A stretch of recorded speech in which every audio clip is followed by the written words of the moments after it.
Kali ini Ibu akan membahas statistik dengan tema statistik deskriptif. Apa itu statistik deskriptif? Statistik deskriptif itu adalah statistik yang menjabarkan karakter suatu bus data secara kuantitatif.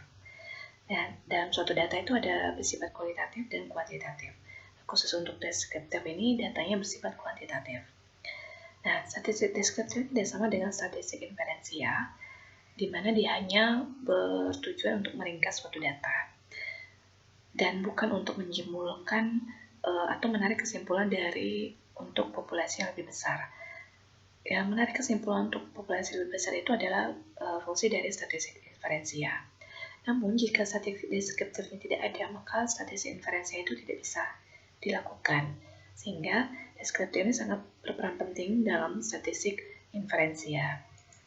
Nah, kira-kira kapan kita menggunakan statistik deskriptif? Yaitu pada saat analisis univariat. Apa itu analisis univariat? Analisis univariat itu yang mempelajari kasus-kasus dengan variabel tunggal dan memfokuskan pada 3 karakteristik, yaitu distribusi, tendensi sentral, dan ukuran dispersi. Nah, ini kita akan bahas satu persatu. Namun untuk hari ini, sesi ini kita akan bahas distribusi dan tendensi sentral saja. Nanti untuk sesi selanjutnya kita akan bahas ukuran dispersi. Oke. Distribusi. Apa itu distribusi? Distribusi adalah ringkasan frekuensi dari data individual atau data berkelompok untuk sebuah variabel. Jadi distribusi ini adalah berupa ringkasan dalam bentuk frekuensi. Sebagai contoh, kita menghitung distribusi jenis kelamin pada suatu penelitian. Didapatkanlah persentase subjek yang laki-laki dan perempuan. Nah, itu secara ringkas untuk distribusi frekuensi. Sebenarnya distribusi frekuensi ini bisa kalian hitung manual ataupun kalian bisa menggunakan Excel atau aplikasi SPSS. Itu lebih simpel, tinggal langsung masukkan datanya, langsung muncul frekuensinya berapa. Kemudian yang kedua itu adalah tendensi sentral atau biasa dikenal dengan ukuran pemusatan. Tendensi sentral atau ukuran pemusatan ini merupakan penyebaran data yang berulang atau berpusat pada nilai tertentu secara kuantitatif. Ini sebagai salah satu contoh yaitu mencari nilai tengah dari suatu bus data yang telah diurutkan dari nilai yang terkecil sampai yang terbesar atau yang terbesar sampai yang terkecil.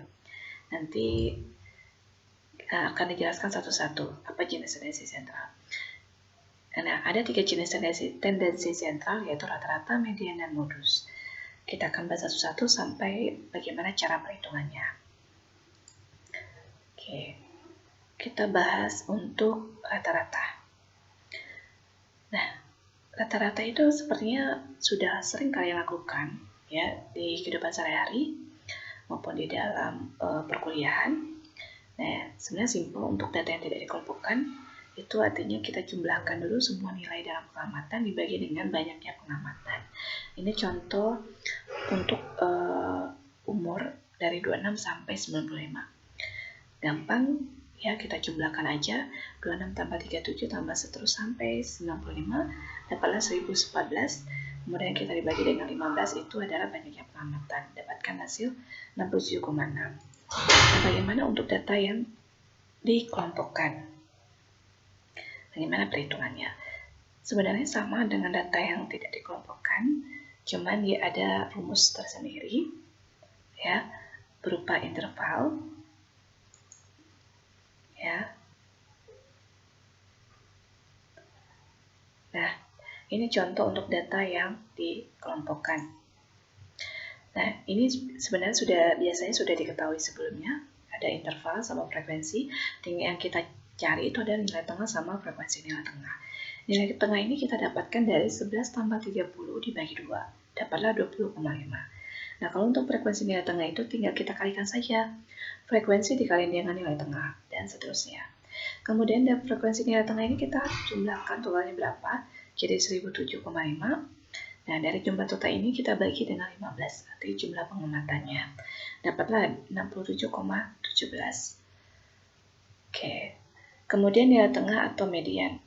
Nilai tengah atau median itu dari data yang sudah diurutkan. Nah, ini syarat untuk nilai tengah, datanya harus berurutan dari yang terkecil sampai terbesar atau terbesar sampai terkecil. Nah, nilai median atau nilai tengah ini biasanya membagi ke bagian 50% ke atas dan 50% ke bawah. Ini contohnya, jadi bisa lihat. Untuk contoh data tidak dikelompokkan, simple ya. Medianya N plus 1 dibagi 2. Artinya jumlah pengamatannya ditambah 1 bagi 2.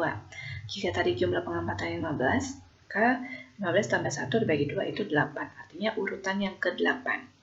Sini urutan yang ke-8 itu adalah angka 76. Jadi, median untuk data ini adalah 76. Bagaimana untuk data yang dikelompokkan? Untuk data yang dikelompokkan ini ada rumus tersendiri, di mana untuk median itu adalah median ditambah interval dikali dengan median, tanda kutip, dikurang dengan frekuensi kumulatif, dibagi dengan frekuensi. Dan untuk lebih jelasnya kita dapat melihat contoh langsung. Dan di sini kita bisa lihat, ini biasa sudah ditentukan. Kemudian frekuensi kumulatif ini kita dapatkan dari ini. 1, kemudian 1 tambah 2 itu 3, 3 tambah 2 itu 5, 5 tambah 1 itu 6, dan seterusnya. Nah, baru kita cari jumlah pengamatan dari median. Jumlah pengamatan dari median, atau ME tanda kutip, itu setengah kali M. N-nya itu ada 15, jadi 7,5.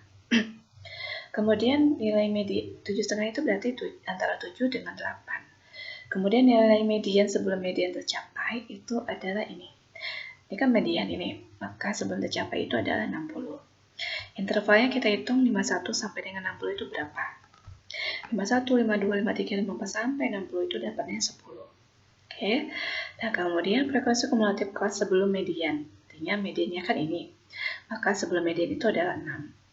Kemudian frekuensi median berada itu adalah 1.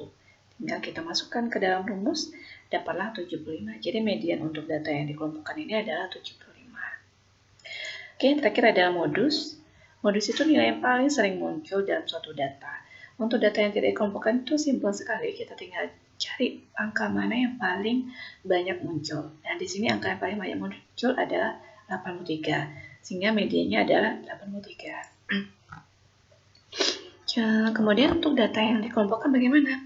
Nah, itu ada rumus tersendiri, di mana LMO atau tepi bawah kelas di mana modus berada ditambah dengan D1, kemudian dibagi D1 plus D2 dikali dengan interval. Kita langsung saja ke contohnya biar lebih ringkas, lebih paham. Nah, di sini kita bisa lihat untuk interval sama frekuensi yang paling banyak itu frekuensinya adalah ini.